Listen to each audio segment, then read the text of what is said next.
Well, hello, ladies and gentlemen, and welcome to Voices in My Head with Basil Sands. He's actually the host, so it's not with him, it's by him, I guess you could say. And today, this is episode 34. That's right, a 3 and a 4 makes a 34. I could have been a cheerleader.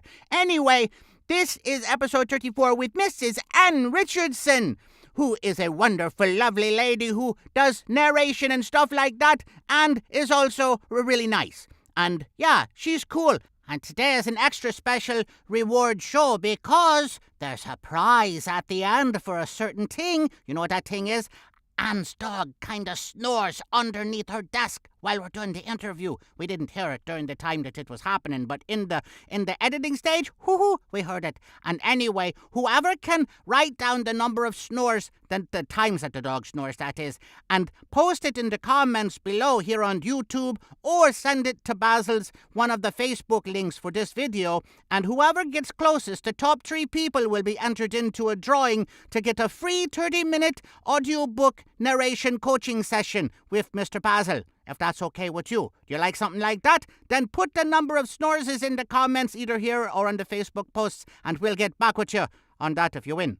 Alrighty, so on with the show. Well, hello again, folks, and welcome back to another episode of Voices in My Head, the podcast where we talk about audiobooks, narrating, and everything audiobook-wise in the world. And today, as the boys said earlier, we have the lovely, the vivacious, the exciting, and energetic Ann Richardson joining us all the way from the Midwest. Welcome virtually to Alaska, Ann.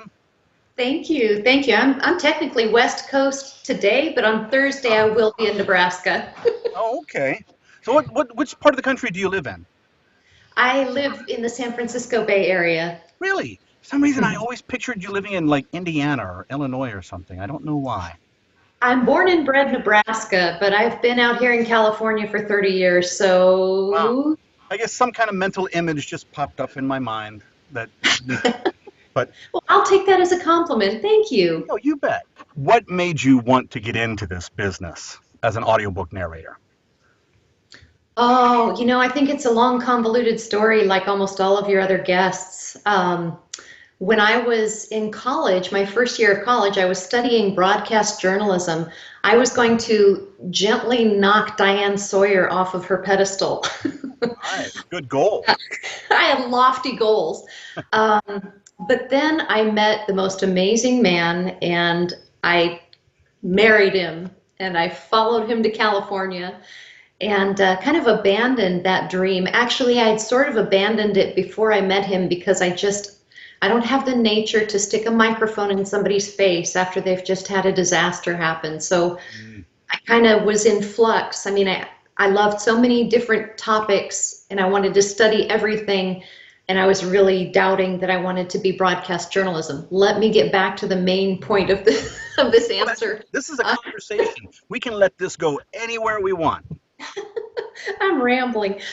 So anyway, I took any job I could get because when you're newly married and you're out on your own, you kind of just need to get a paycheck. So I worked in the pharmaceutical industry for about 10 years, and then I worked at a vet clinic for a while, and I had 2 boys in the meantime, and then I worked in the public school system for a couple of years, and then I worked in on-the-road sales to car dealerships. I did the unthinkable. I sold things to car dealers. Oh, wow. Yeah, until the bottom fell out of the economy in 2008, and I'm left with a completely evaporated job. So, yeah, it was scary for a little bit, but my husband had a good job, and he said, just sit and focus on what you want to be when you grow up. And I knew I wanted to go back to some form of performing art. So I checked out a community education class called You're on the Air, How to Make It in Voiceovers, and got really good feedback. And I was afraid it was a fluke, so I took a 1-day community college course on voiceovers, got really good feedback. And I thought, okay, well, I'm going to start doing the research. And I was just voracious about it. And my mentor, I hired Heather Costa to be my mentor. And she said, why don't you begin to volunteer for recording for the blind and dyslexic? It's called Learning Ally now, but back then it was RFB&D. And so I did, and that's all she wrote, I was instantly smitten. I knew I wanted to do audiobooks. I struggled generating an obscene amount of energy for corn dogs or diaper wipes to do commercial voiceover, and I just couldn't pursue that, knowing how much I loved audiobooks. So I studied with a lot of brilliant coaches, Googled everything voraciously, began to learn from the forums online, and here I am today. Wow. Amazing how, you can condense all that into a here I am today, but it was a 10-year journey for you to get to this here I am today thing. Yes. So, but has it been worthwhile? Absolutely. Absolutely. Part of what guided me down this path, in addition to loving reading and storytelling, was I wanted to be home when my boys came home from school. They were both, I had one in elementary school and one in middle school at the time, and that's when they need guidance. It was nice to be around when they were infants and learning to walk and talk, but they really need parental guidance when they become teenagers. So that was very important to be available and to be involved in their formative middle ages there. So that. As a father of 3 boys, I know exactly where you're coming from. Yes, you do. I can only imagine. And so this career has lent itself brilliantly to that end. And now one has been through college and graduated. He's out on his own. The other one is starting college. And so now is the time when I can really ramp up my career. But, in the 10 years that I've been doing this, I only have a fraction of the audiobooks on Audible that other people have that started out when I started out.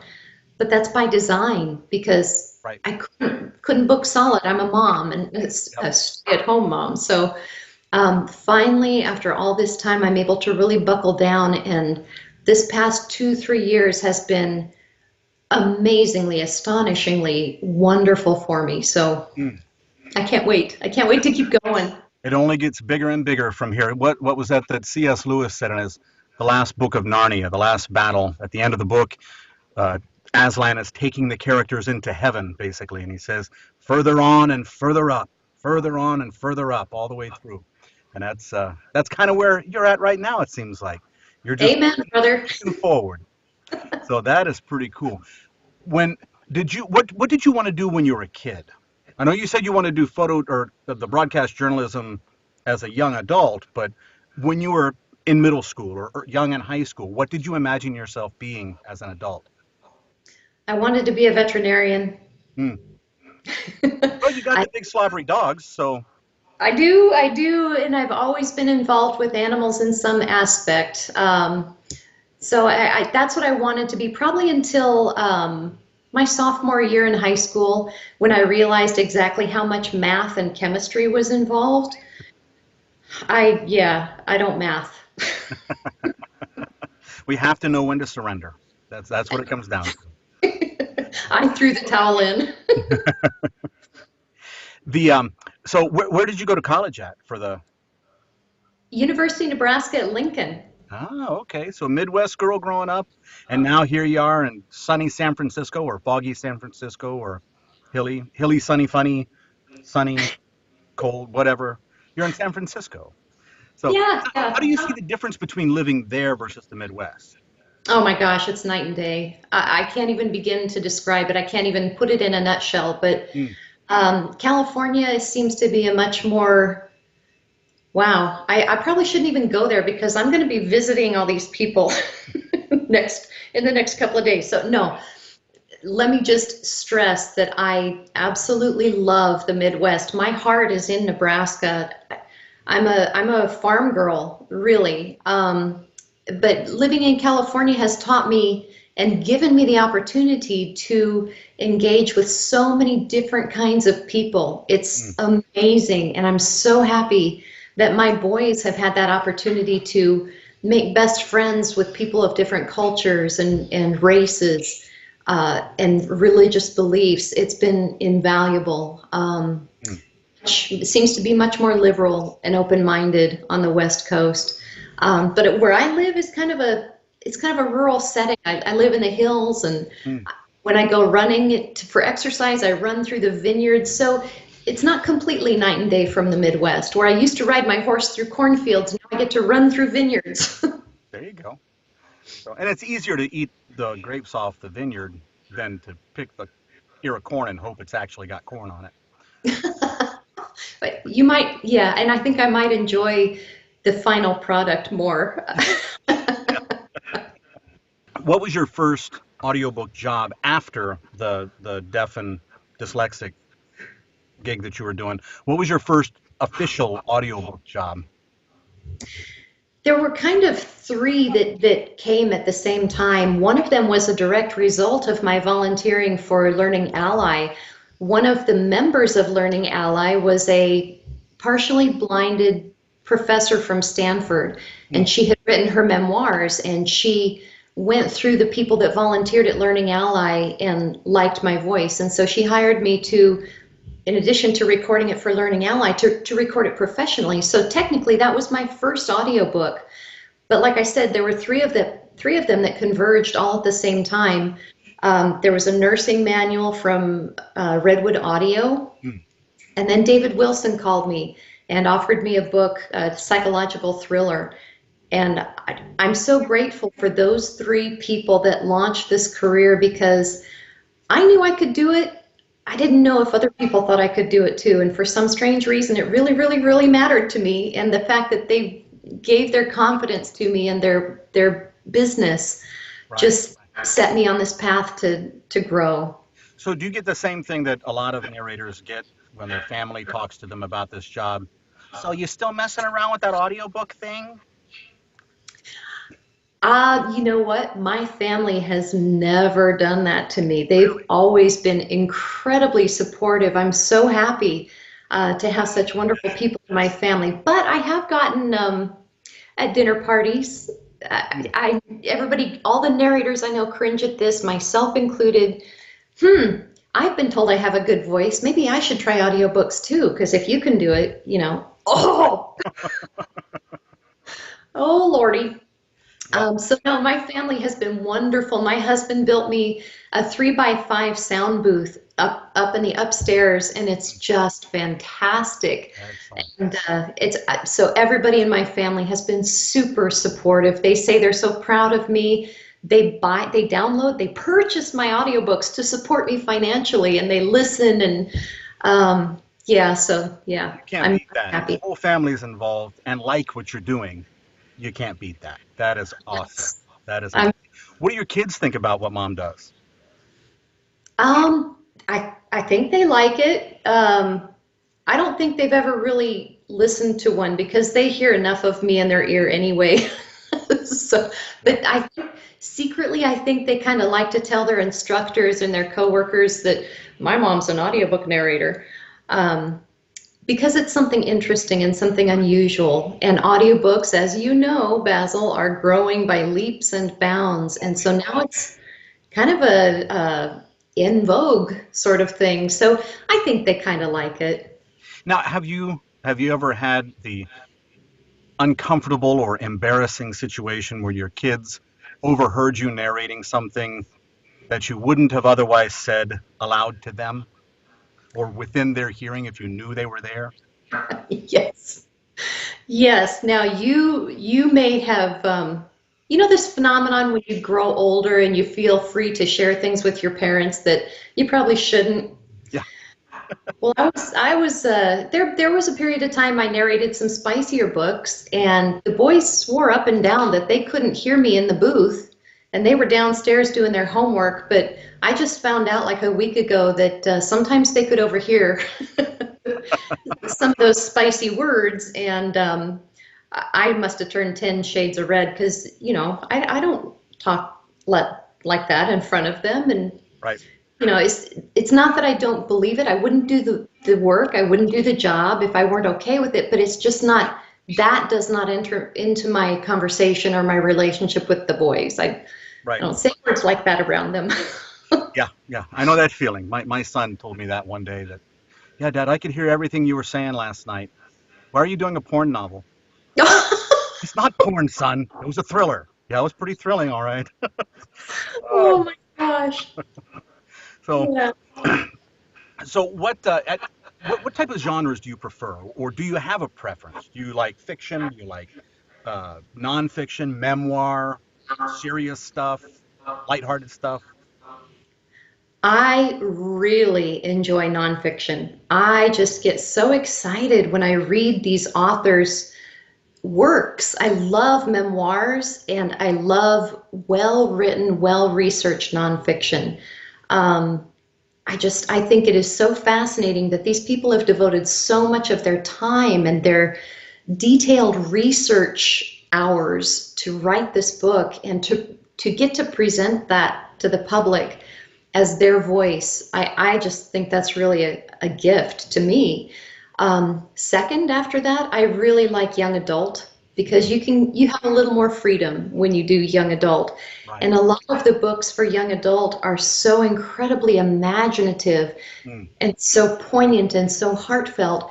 They're not jaded like an adult novel. You know, adult novels can be jaded and sophisticated and they lack that whimsy and freedom to be imaginative. So I really, really like young adult books.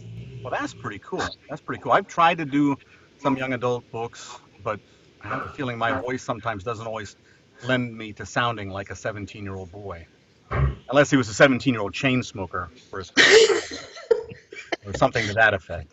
But Well, you know, and you've hit upon a big key to success is that you have to know your capabilities. And I feel confident that I've discovered my capabilities and I really enjoy them. So, there you go. Well, if you keep getting the jobs, there's the proof in the pudding right there. mhm. You know, Yeah. that's what's going on. You've hit the key. And and you've got such a bubbly personality and such a nice friendliness about you all the time that I just can't imagine anyone saying, "Oh, she's not the fit for this title," if it's something that's close to you. Because, I just have enjoyed any time I've got a chance to meet you at APAC or things like that. You're just such a nice person, and I think that goes a long way in this business in general. Rather than being a needy person or a whiny person, being a nice person and convivial makes a huge difference in the way other people react to you. And I think you've got the corner on that market, or at least are a member of the corner of that market. So, That's really nice. Thank you, Basil. I appreciate that because I sincerely feel that way. You know, I really am a happy person. Yeah, everybody goes through rough patches. I've got rough patches. Life is not perfect, but there's so much to be grateful for and happy for that I genuinely feel fantastic. There's just so much good in the world. so with that fantastic feeling, where do you see yourself in 5 years and 10 years from now? Wow, that's a good one. Like I mentioned before, I'm kind of an empty nester now. So my husband and I are enjoying doing things together, but we're also both looking forward to a time when I am booked solid with fantastic clients. And I already have wonderful clients. I'm so happy to work for the clients I work for now, but I would like to work for all of the big publishers. I've worked for a fair amount of them, but I mean, I have certain ones on my radar that I would really enjoy working for. And in addition to that, I'd like to continue working for the ones that I work for now because they're just fantastic. And there are a lot of really awesome people in this business, aren't there? Oh, yes. An amazing community. I recently recorded at Penguin Random House in Los Angeles, and I'm embarrassed to say it, but I was terrified. I was terrified to go there and record in the studio. I know they're not ogres down there, but I guess this being scared came in my own, I hope I'm good enough. I hope I don't fart in the booth. I hope, I thought up a million scary scenarios until I just had to stop myself. But when I got there, everybody was so relaxed and so amiable and wanting to help. I mean, it was really reassuring. And so that goes back to what you just said. This audiobook community is full of such wonderful people, and the people online that share their knowledge and try to help other people, it's really heartening. Oh, yeah. Definitely. It's, well, we're a small community in audiobooks. I mean, when you look at VO voiceover as a whole, there's probably millions worldwide that do it. When you look at audiobooks, there's thousands or thousand plus, maybe, maybe not even 2,000 audiobook narrators, period, that are at least professional narrators. Not counting the one-off ACX folks who get in, do one book, and say, "Oh, screw this. This is hard." So, but yeah, it's a small community, so you got to be nice to people, or you'll end up being ostracized pretty quick if you're a jerk about it. But luckily, no jerks in this house tonight. Yeah. What is your booth sequence like when you walk in the booth in the morning to start your recording day? What's the first thing that you do, and what's your process up to the point where you start narration? That's a really good question. Log on to the computer, wake it up, spend a stupid amount of time on Facebook. You can edit that out. No, the sequence I go through is I'm pretty good about this routine. I'm not a habitual person, but this is one routine that I generally stick to. I brew myself a pot of throat coat tea, and I leave it downstairs, because if I leave it downstairs, then I will run up and down the stairs a few times in the morning to refresh my cup, and that's really important to my physique, to get up and move around. So I brew a pot of tea, go upstairs. I have some tongue twisters written down on a clipboard, and I run through that 3 or 4 times, and then I start recording, and I may or may not go back and redo the first 5 minutes, because it's rough to get into the groove of a book. The book has to dictate how you narrate. Every book has a personality, and all the characters are different. So I just launch right into it, and I'll record until about 4 o'clock in the afternoon. I try to get in the booth and start being productive between 9 and 10 o'clock in the morning, and then I'll record until 4 o'clock in the afternoon. That's about all the voice can handle. But in between there, I take frequent breaks to, get a new cup of tea, check some emails or Facebook again, send some marketing emails. And that's about it. And then in the evenings, which is actually, it figures into your question, I do book prep for the next book. Because, you always want to have one in the pipeline, and so I'll probably be reading up on the next book and writing down pronunciations and things at night. Yeah, well, that's a good way to do it. I mean, your voice has a limit on to how long you can strain it, but your brain can keep going for a long way past that. So, so yeah, that's good. Use that time wisely and keep that schedule cranking. Absolutely. Have you had a favorite book in this last 12 months or so that you've done that you really want to pump out there and say, "Oh man, this was so awesome, I did this"? Oh wow. Or longer than that, if anyone stands out. Yes. You know what? 2. The reason I'm looking up is because I've got my whiteboard right in front of me with all the books. It's my schedule. Oh, okay. And I have to say, just recently, in the past 2 months, I've had some of the most engrossing books I've ever narrated. One of them, it was called Ava's Story, and it's the memoirs of Anne Frank's stepsister. Oh, wow. And so it was a Holocaust memoir for Erdman Publishing, and oh boy, Basil, that was a heck of a book. I know I'm probably, I'm not alone in saying this. I'm sure other narrators who have narrated in that time period were equally crushed, enchanted, fascinated, horrified by the things they had to narrate. And that book is amazing. I think it'll go live in the next 2 weeks. That's called Ava's Story. Ava's Story. Yeah. Wow. And so did I say 2 or 3? I meant to say 3, because I just told you I got to narrate a book for Penguin Random House. And it floored me, because I had this opportunity to narrate a book written by one of my idols. I don't make a lot of idols, so idols is probably not the right word, but somebody whom I respect immensely is Temple Grandin. So I don't know if you're familiar with Temple Grandin or not, but she's an autistic veterinarian, and she's got credentials like crazy, and she's a very prolific speaker and writer, and she's a genius.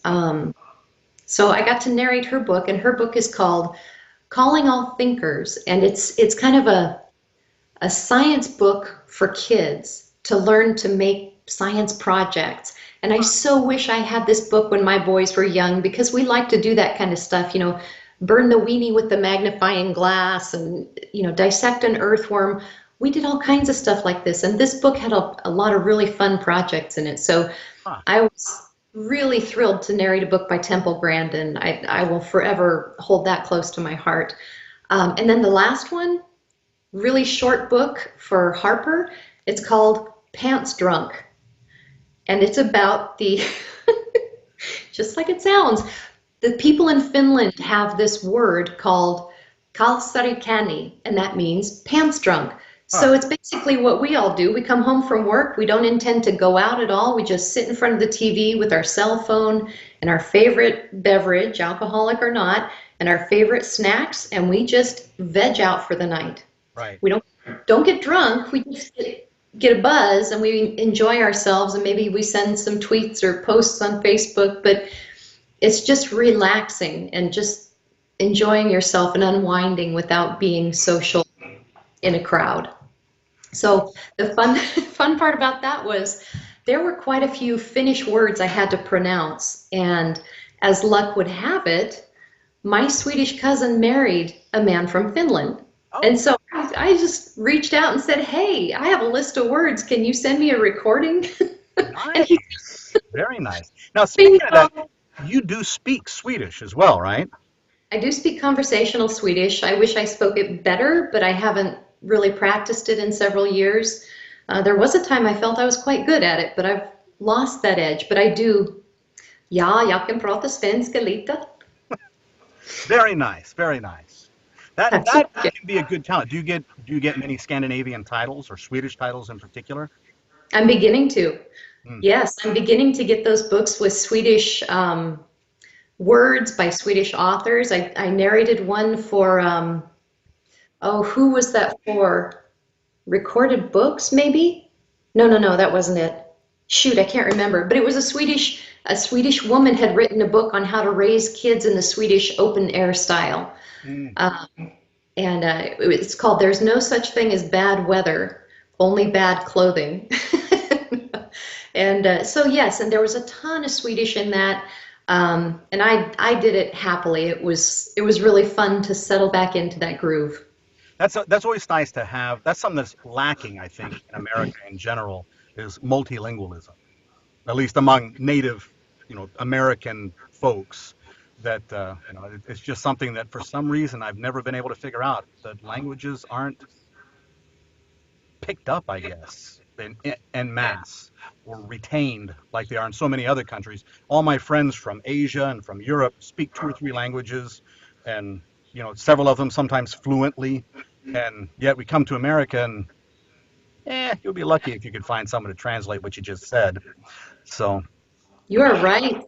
You're right, and that along that phenomenon of other countries speaking English, it's beginning to dilute their language. They're incorporating a lot of English words into their own language, and that's very interesting. Some people think it's very sad, but I think it's just progress. Oh yeah, I think that's what it is.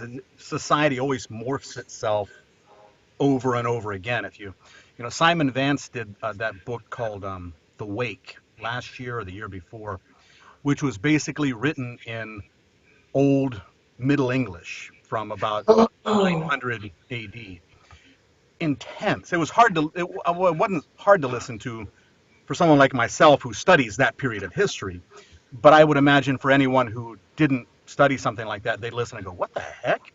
But it's English. All the way through, it's just different English. English the way it was. And I imagine it's that way with pretty much every language. And I think so. I think I know the book you're talking about. If it's the one I'm thinking of, I was actually at Simon's house for his birthday party, and he read an excerpt in front of the guests. I'm sure that's the one, because he read that. He did a recording of like half a chapter on Facebook, and I was like, oh man, I gotta get that book. And sure enough, it was awesome. It was very, very good. But those kind of things, that kind of change in the language and the linguistics really is part of what we do as audiobook narrators, I think, because we're translating someone else's thoughts into spoken word.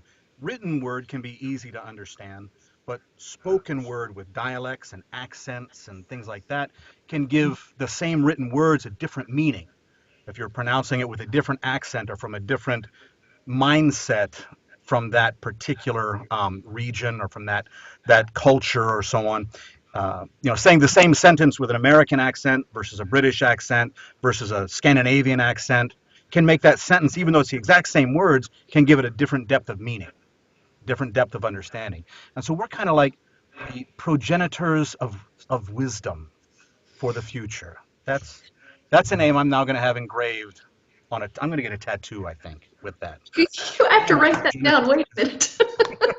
That was very good. I'm impressed, Basil. Sometimes I can come up with stuff, but then the coffee wears off and I forgot what I said. So that's why I record these things, you see, because I'm actually going back to take notes of the things that happen here. So you've got over 100 books out there, and maybe more. I don't know. Do you have a pseudonym as well? We won't divulge it here. Nope. Nope. But I do. Okay. And I think she has, I don't know, 20 books out there. Okay. She gets much less work than I do, and that's fine with me. There you go. So you've got all those books out there, and you've had experience with multiple different publishers and producers. What advice would you give to someone coming in who's done 2 or 3 on ACX? And I'm not talking about hey, I think I can do this. I'm talking about someone who's actually tried it and then feeling like, man, this is hard work. But I like it, but man, this is hard work. I don't know if I can do this. What advice would you give that person? Get a t-shirt like this. There you go. Be a doer. Yeah, it takes a lot of work. You're going to falter. You're going to doubt yourself. You're going to go through dry spells where you can't even get a royalty share. But what you have to do, and this just comes up over and over in the audiobook forums, just buckle down. If you're going through a rough patch, get a book to read that you've always wanted to read, record it yourself, but don't give up. Do whatever you can do to improve your craft, and look for the victories. Bolster yourself up.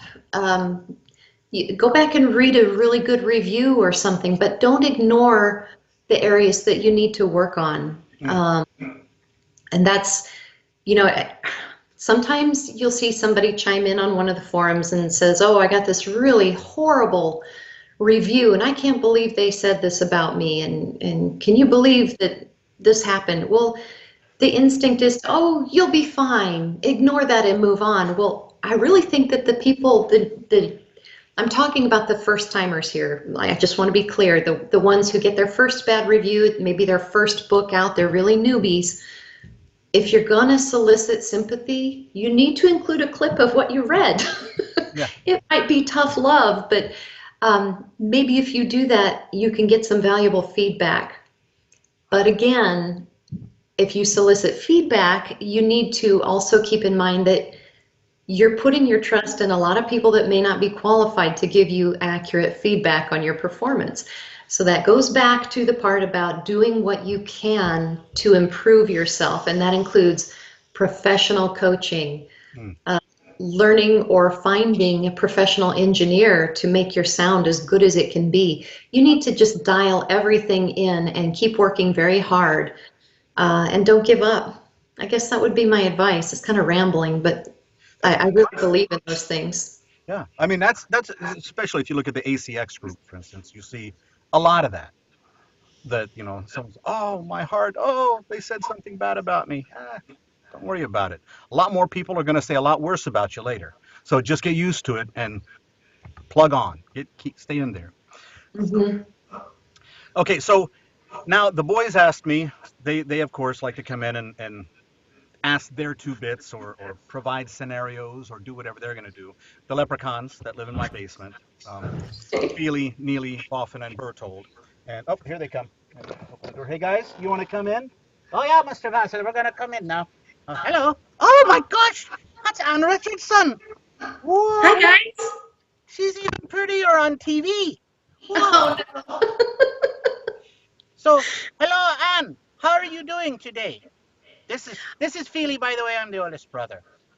Feely, I'm great. I'm glad to see you today. You're looking dapper as usual. Well, thank you very much. We haven't seen you since APAC, like 2 years ago in Chicago, I think, was the last time that we all got together and hung out. Yeah, it So, was kind of hard to see you, though. You were all standing on top of each other's shoulders holding that camera, so I that was didn't get the a only really good way look to back get the then. right angle for all these tall people. So, and that way, too, we could get into the bars because we had the one long coat. And then, they wondered why I was ordering 4 pints every time. And so, but it worked. And so there we were. So, Miss Ann, I have a question for you. Wait a minute. I have a question first. Oh, that's my brother Buffin. He's the third brother. Sometimes we call him the third brother. Anyway, go ahead, Buffin. Ask your question. Ann.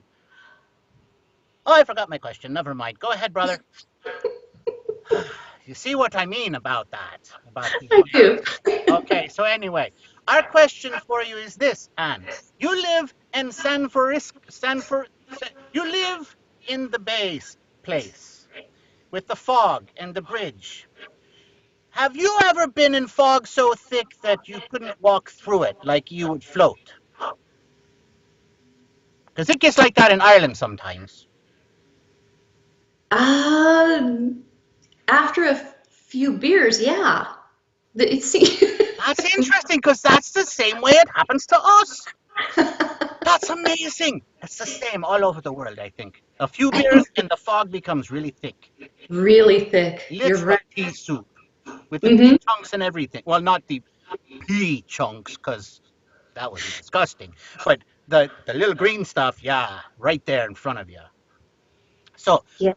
okay, this is getting silly. Hi, this is Bertold. I'm the youngest of the 4 brothers. And I Right? have a scenario for you rather than stupid questions.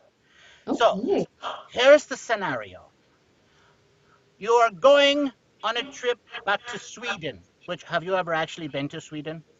Yes, several times. Okay, good. So you don't just speak the language because you learned it like in high school Swedish or something. Did they even teach Swedish in high school here?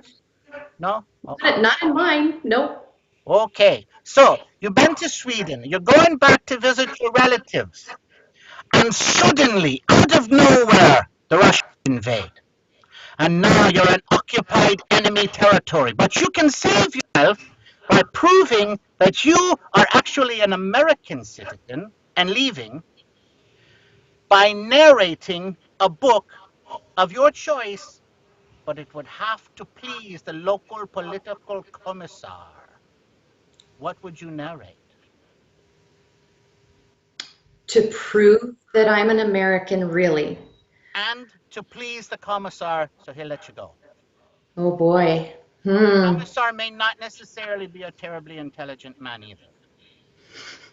So, I would have to read a Zane Grey Western with a pretty girl. Yeah, and a cowboy hero. Yeah. and then this commissar would be walking around after that with like a cowboy hat going, "Get along, little doggy. Yeah, stop." Absolutely. With his 6-shooter and his chaps and his big old hat. Yes. I am developing a very humorous picture in my head now of communist commissars in Sweden dressed as cowboys. That would be funny. That has actually got me stopped for a moment. Good. Okay, so you got out of that situation and now you get back home and let's see, let's come up with Neely, you take the next question. Okay, this is Neely. I'm the second brother. I'm not as dumb as Buffin, but not as smart as Bertold either. Let's see. You're given your choice of 3 things. Not tree as in tall tree things, but you're given your choice of tree as in the number 3 things. To take with you on a trip that you must take only these 3 things with you. What 3 things would you take? A long trip, like around the world trip, maybe the moon and back, something like that. But you can only have these 3 things. And of course, your food and stuff would be provided by the omnipotent person making you go there. What would you take? Is this like a rustic trip, or would a laptop computer count? Oh, that could probably count. Because it's Okay. like a supernatural thing, so they could power it with their magics. Good. I'd have to bring my laptop, and my cell phone. Wow. Boy, if I were just traveling solo to exotic places all around the world, oh my goodness. Well, there's a camera on the cell phone, so I don't need to bring my camera, although I love my camera. Um, Cameras are nice to love if you know how to use them. well, I'm not proficient, but I take a lot of pictures. Probably proficienter than any of us, because all of our pictures come out blurry and often involve our own bellies. I don't know why. Oh, that's funny. Yeah, I've been known to take pictures of the hose freezing in the wintertime, so yeah. I don't know, Neely, what my third item would be. Um, Maybe a sketch pad. That'd be a nice one. I'm surprised Yeah. you didn't say your husband. Well, I didn't know I could. I I didn't thought I say was you, traveling but I'm alone. surprised you didn't do that anyway. Well, I would definitely bring him over my laptop. I mean, shoot. Well, maybe this was some kind of subconscious release of information that you're given. But, Oh, I feel like a not to heel. put you on the spot or anything that he'll be watching this. You mentioned editing earlier. This. Let me rephrase it. First thing I would bring would be my husband, then my cell phone, and then my laptop. There you go. That order. There you go. Of course, you may get to take your husband regardless, or maybe he's the one kidnapping you. That could happen. Oh, I'm being kidnapped now. Okay. Well, Maybe I don't know. these are very fluid scenarios we give. Typically because we've been very fluid shortly before we walked in here, and you never know what's going to come out of our mouths. Okay, so either of you guys got something else to say? Or Buffin, you got anything to say? I'd like to say... I can't remember again, never mind. Okay, so that's pretty much all we have for... Oh, I have a question. Yes, Bertolt, what question is yours? If you weren't married to your husband, which one of us would you pick to marry instead? I know we're short, but we have all kinds of passion and joy and happiness in our lives. If that's something you'd consider. Well, you know what? I swore to myself if I couldn't marry my husband, I'd never get married again. So I'd have to say no to all of you. Well, that's probably for the best for you anyway, because, yeah, we're leprechauns. So you just never know how things would turn out that way. Our grandfather got married twice. The first time he got married ended up pretty good. It lasted a long time until he got married again without telling the first wife. And then, yeah, that didn't end so well. You know how long it is from the top of the Grand Canyon to the bottom? Me neither, because Grandpa didn't talk after he went that distance. So, yeah, apparently it's long. Oh my goodness. Yeah. So that's the end of it for us. We're going to go head back inside now. We're brewing our own lager tonight. Oh, Buffin finally speaks a coherent word. Yeah, I've been thinking about that lager all night. So we're going back in to see if the bubbles are coming or not. Okay, bye. Bye, guys. Head on. Thank you. Drive safely. Bye. And bye, Miss Ann. Don't drive. Should we sing a song for Ann? Yeah, let's sing a song for Ann before we go. Okay, here we go. Ready? Okay, here we go. Ann, Ann, Ann. Have a good night. Bye, Ann. Okay, That was it? yeah, that's a song. Okay. Bye, guys. Well, as I said, they get their own things in mind sometimes. So Had a good beat, easy to dance to. I give it a 10. easy, very easy. You can do that dance with one foot, as a matter of That's good because I'm a terrible dancer. Well, thank you very much for being on the show. It's been great chatting with you. I hope to see you again in person sometime soon. Thank you so much. It was really great to see you again. I'm very pleased and it was really nice to be asked to be on your show. I appreciate that. I'm glad you accepted. And we'll see you on the other side. Onward and upward. Yeah! Well, ladies and gentlemen, thank you very much for watching this episode of Voices in My Head, episode 34. And this is with Ann Richardson, hosted, of course, by Basil Sands, who, well, he kind of owns the whole show. Not that there's much to own, except the great interviews that he does with the great narrators. Please be sure to like this video and click subscribe to this channel so that you will be kept up to date on everything that happens here. Anyway, don't forget to put in your best guess for the number of snores that you heard Ann's dogs do. If you would like to be put in for the drawing, the top few people, I don't know, the Leprechaun said the top 3. I'm going to override that and say, put in your best guess, and if it's even close to correct, or even close to anything, we'll put you in for a drawing for a 1-hour session, along with Basil for coaching for audiobooks and that stuff. That's going to be a lot of fun if you do that. So anyway, yeah, put in your number either in the comments here on the YouTube video or in the Facebook posts that he puts out for this show. So anyway, once you've done that, be reminded that this show is copyright 2018 Sandman Production Studios of Alaska and Basil Sands, and I'm Gerald the Troll, who is the commentator mostly for the end credits, because they like to save the best for last. Heh. That's a joke. It's a troll joke. The best for last. Yeah. Anyway, have a wonderful day. Matter of fact, have a wonderful several days in a row. Matter of fact, have a lot of wonderful days, no matter how many you have left. Because, well, you know, you only got a finite amount, so enjoy them. Bye. Well, hello, ladies and gentlemen, and welcome to... What is it?